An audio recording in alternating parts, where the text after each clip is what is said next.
Okay, for the history or background of the squash, we can know that in the early 19th century, this obsession with rackets and balls spawned another variety of the sport in the unlikely birthplace of the Fleet prison in London.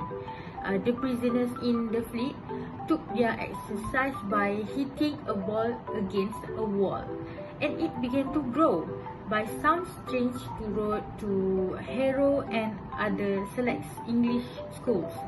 And also from this source, we know that our own sport of squash or squash rackets developed.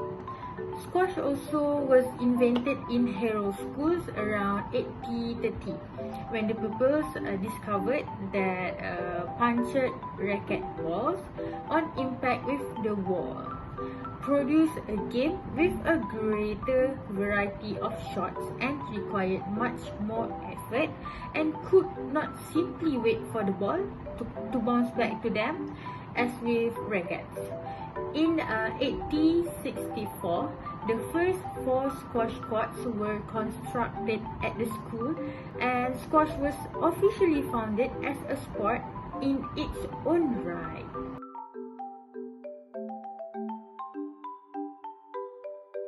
The objective of teaching squash. First, students understand the rules and safety guidelines that take place during a squash match. Second, students understand the principles behind movement and ready position in squash. Third, students could demonstrate at least 2 cues of forehand and backhand. And fourth, students could demonstrate an understanding of when to use forehand and backhand.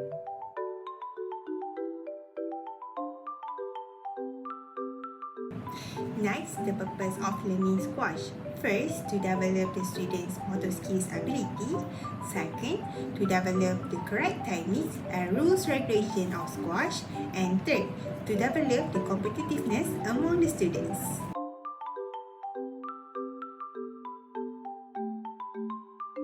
Okay, now we move to the benefits of student learning squash.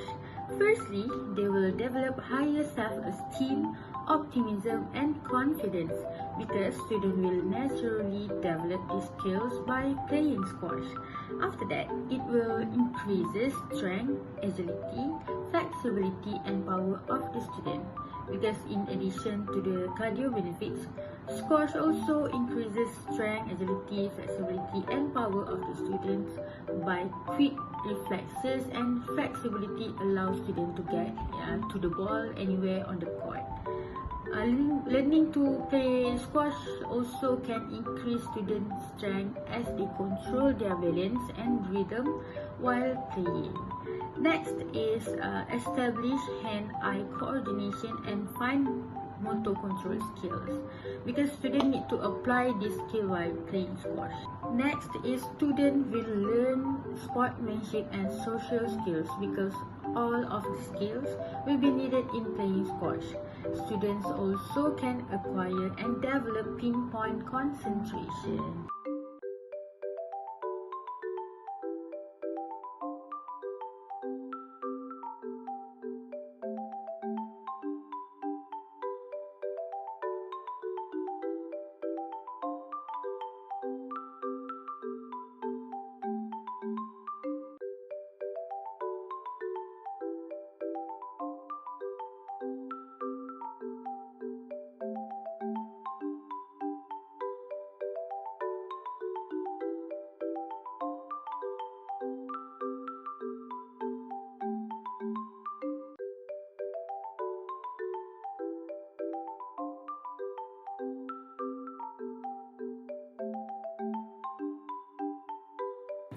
For the equipment, the students need to wear a proper attire or sports wear, which is sports clothes and also sports shoes.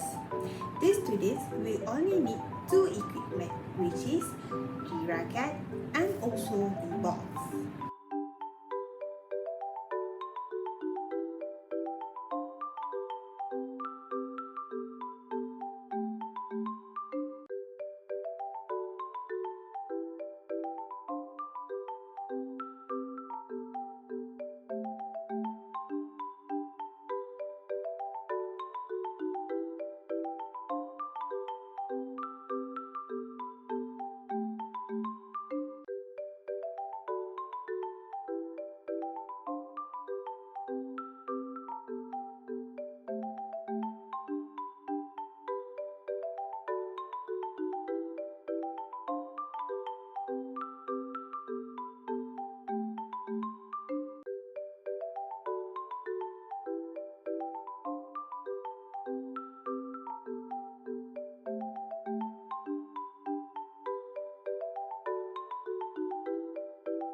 the simulation of squash games.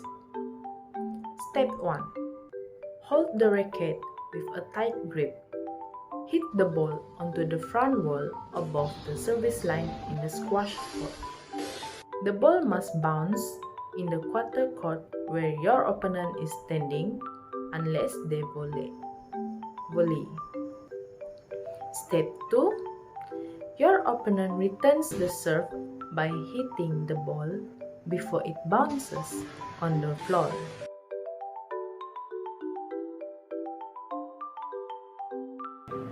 Next, we move to the rules and regulation of squash.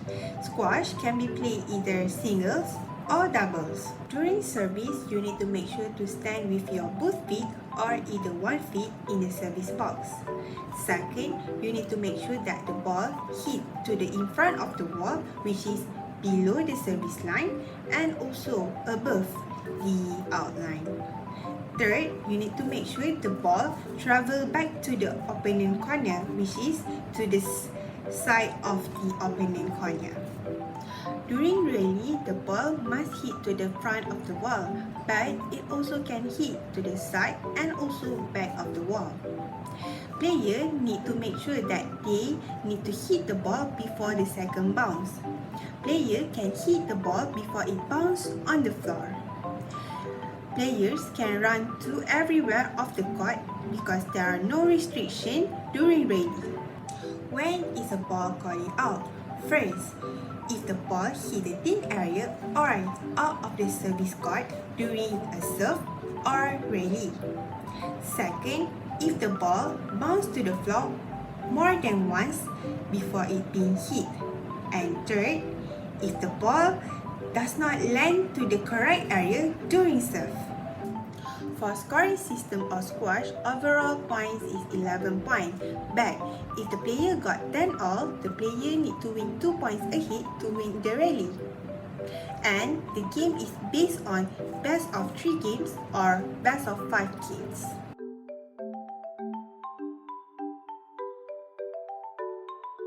Now here is the fitness component that required in squash. Firstly, speed, the ability to move all or part of the body as quickly as possible, because speed are clearly vital attributes determining success in squash. Second is time reaction, which is the ability to respond quickly to a stimulus. In squash, the player need to be sensitive with the ball speed, especially when it comes to return of serve. Next is agility, the capacity to change course, controlling the direction and position of one's body while maintaining momentum, because students will always need to stopping and starting and changing directions, and we have to do so very rapidly.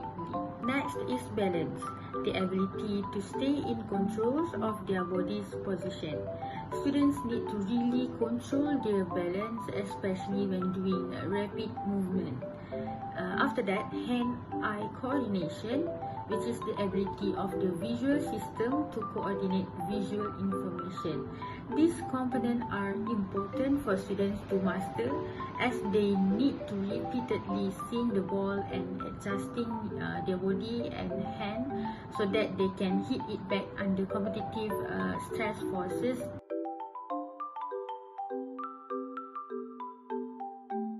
Teaching method. The teaching method that is used in this lesson is teaching-centered method. First, be clear about what you want your students to learn. For example, to teach students basic skills of playing squash. Second, tell students what they need to know and show them what they need to be able to do.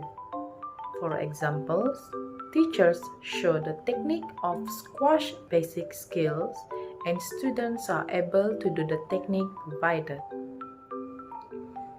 Third, use question.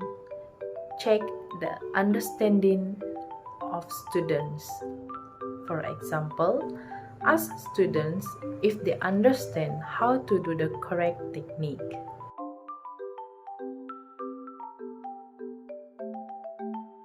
Poor hand-eye coordination. Students might get problems hitting the ball correctly due to lack of aiming the target and also wrong swing mechanism techniques.